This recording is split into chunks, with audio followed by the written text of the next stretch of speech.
everyone. It's Kat with Vagaro, and today I am speaking with Liana, the business owner of Fancy Schmancy, a nail salon in Highland Park, Illinois.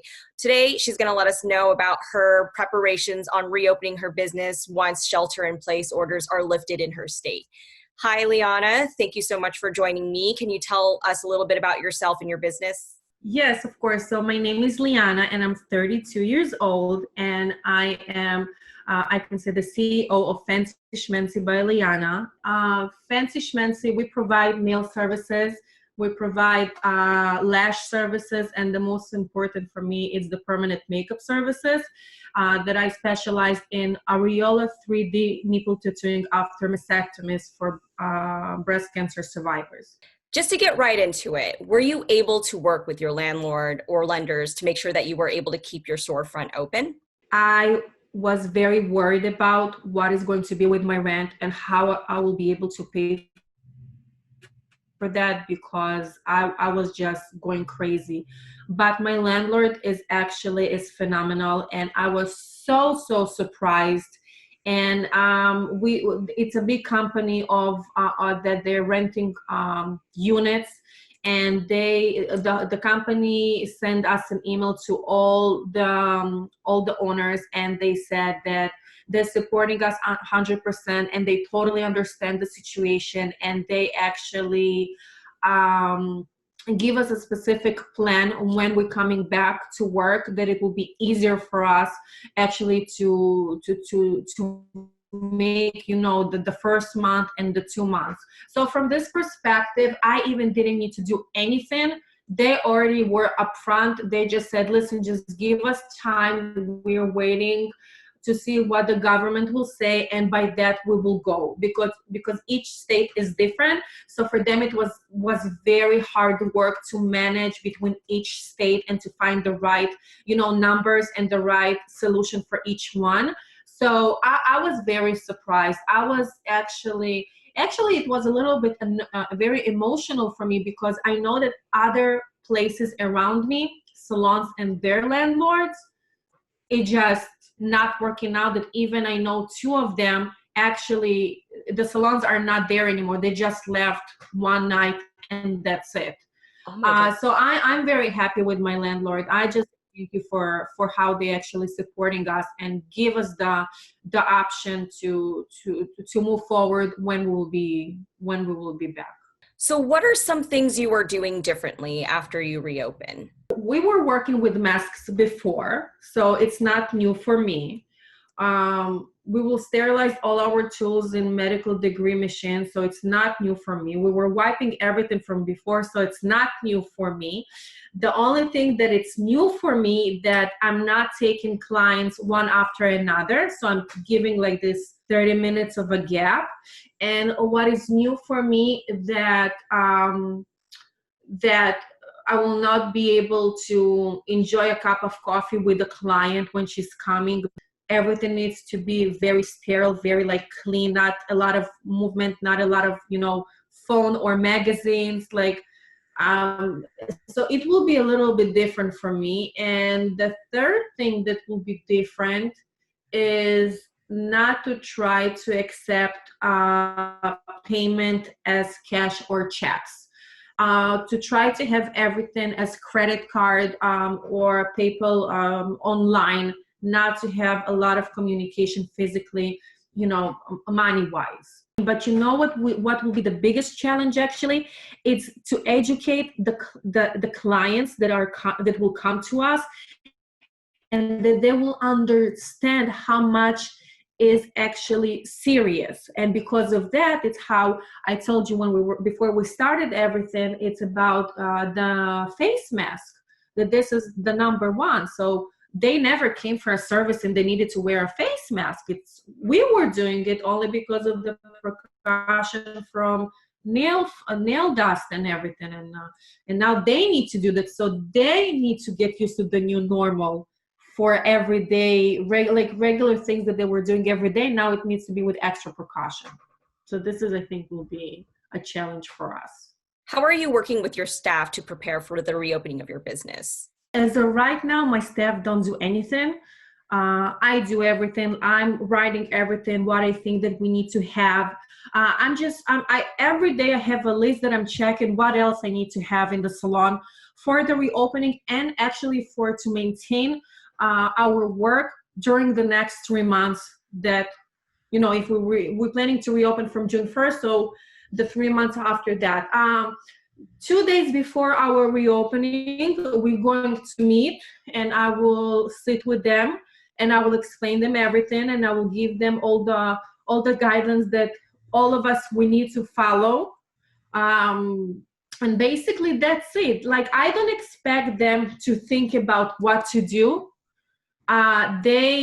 They already know what they need to do. They will just wait for me to give the little finishes that maybe they will not think about as an owner compared to how I think about everything. So basically they're like ready. They're just ready that we will meet up and that I will tell them like what is going on. They already know that about the new guidelines. I send them the email as well, that if they have any questions that they will contact me. I already was in the salon and I order the dividers on the nail stations and for the pedicure area. So I showed them that and I explained them that they need to figure it out how to manage their station, that it will not move and will be completely in one place, that will be comfortable for the client. The most important, that it will be comfortable for the client, because we can move around all the time, is the client that will be a new thing for her. So I just want that when the client is coming, that we will make them the most safer feeling to come, but in the same time to enjoy the service as they always were enjoying it. So what does a full day look like at Fancy Schmancy? We have clients that have standings every 2 weeks and 3 weeks, okay? So all those clients that will be coming for the first time with our new guidelines, I know that everything will be in a slow motion version, because they will not understand what is going on. Me and the staff, we will be like, on a clock, we know the 30 minutes, we know when you're coming in, please wash your hands for 20 seconds. We check in even fever. I already prepared, I'm checking fever for just in case, because they can say to me they don't have fever, but then in the end they have. If they have 100.3 or 4, I'm sorry, I'm not serving you. This is the guidance from the health department and I don't want to take any chance. So this will be very, very weird for them. And I know that they will make a face or dislike it. So it will just take time that they will get used to it. This what like I said before, it will be a big challenge. But they will walk in, we will welcome them as always. We will ask them to remove their coats and everything, to wash their hands for 20 seconds at least with the soap. Then they sitting in the station and I still ask them to use alcohol sanitizer on the hands again. And then I just start to work on them, and we will continue to talk. Even that we have masks, we can talk. I will offer them if they want something to drink as usual. And that's it. And after the service, we will not be in a rush for the next client, because we did this 30 minutes of a gap. So we will check them out. We will make their next appointment if they don't have it. We will help them to get dressed if they need help.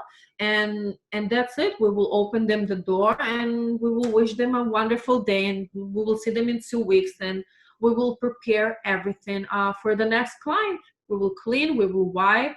We will check that everything is good. Even the swatches of the nails with the colors, we will clean them, and then we will call the next client that waiting in the car, and we will tell her that she can come in. She can come in for her appointment, and that's it. So we will serve all the clients, and then the end of the day, we're the girls. We will stay. We of course will clean everything. We will wipe everything down. Check that everything is ready for the next day, and that's it. And we will come the next day to work again.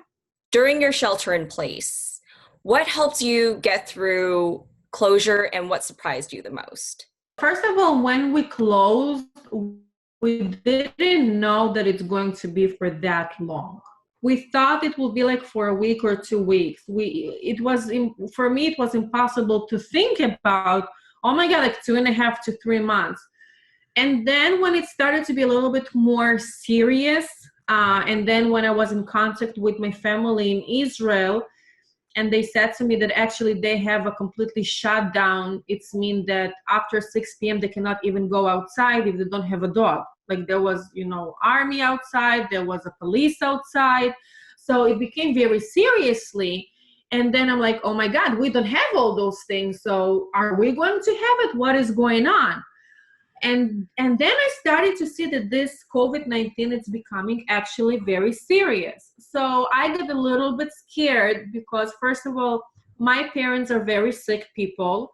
So I was worried about them as an only child, that they are there. I was worried about my health because I have health issues that for me, COVID-19 is very dangerous. So I even was not going outside, only with the dog actually for a walk. And then I was sitting at home and I was started actually to think a lot. And then I understand that I have to make a change in my life because as of right now today, my income, that how I support my family, my parents and my family here is my physical work. It's everything physical. And now when I cannot do my physical work, I'm like without hands or legs, like I cannot do anything. So I understood that I need to make a change in my life, and I actually started to work from home, and I joined an amazing company that I shared their products, and I found another income that could help me to support at least my mom overseas. And then when we will be back open, I still have it. So I'm not depending anymore on my physical work. I have another solution. So this what was very hard for me in the beginning. I didn't know what I'm going to do. I just didn't know. I was worried. Well, I don't have any daycares right now, so I don't need to pay for a daycare, but I still have my mom, and the salon was my only income, how I can support her for her care. And then when this stopped, I got a little bit terrified. And then I was thinking, okay, I have two choices. Or I can sit at home and to cry, like a lot of people that I see, and saying, oh my God, there is no job. And oh my God, I hope I will get help from the from the state. And I don't know what to do. Or I decided I will not wait for no one. I will not wait for help. Like if I will get help from the state, wonderful, thank you. But I'm not going to wait and to cry. I will do something with myself. And I did. So this actually what helped me to get up in the morning every day and to put a little bit of a makeup and just to go to the social media, to be in contact with my new team members, how I can call them, and new friends of mine. And I just started to do my own thing. Thank you so much for sharing your inspirational story and experience. I can't imagine how difficult that was for you to go through all of that. Do you have any advice or tips for other business owners who are trying to cope during the pandemic or may feel lost on what to do next while they're waiting for their state to lift shelter-in-place orders? Whew. Wow. What I can say to you guys that I know that it's very hard, and the first couple of weeks for me specifically were very hard. As I was mentioned that I have a very sick mother, and as an only child, I'm the only provider that can support her. This what was actually killing me every day. And what I learned that you need to get out of your box. Just try new things. If you will not try, you will never know. I'm a person that if you talk to me, let's say a couple of months ago, I will never say yes to this interview because I'm a very private person. I have a very small group of people on Facebook and Instagram, and I'm like, I don't like all the, all the crazy and all the social media. But then I understand that I cannot continue to live how I was living before, because in a day, everything is changing and we don't know what direction it will take us. So I just decided that I am getting out of my box. I will be with open mind and I will try new things. And if it will work, wonderful for me. And if not, so I will just go to the next step and to try. I will try to do what will be the best for me to continue after this COVID-19. You need to ask, what is your why? When you will find your why, then you will find your direction, how you want to start. My why, when I was thinking, it was my mom. And I said, okay, let's do it. Okay. Don't sit around and wait that someone will help you, because there's a lot of good people in the world. And I'm sure that a lot of people would like to help each other, but you cannot rely on that. You need to rely only on yourself, not anyone else. So when you will find your why, you're in the right direction. You're in the right direction. Thank you so much for sharing that motivational message. And again, thank you for taking the time to speak with us.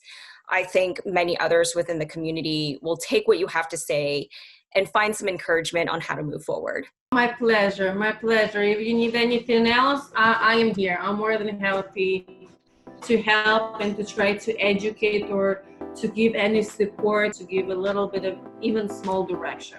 So it's my good thing that I can do from very far away.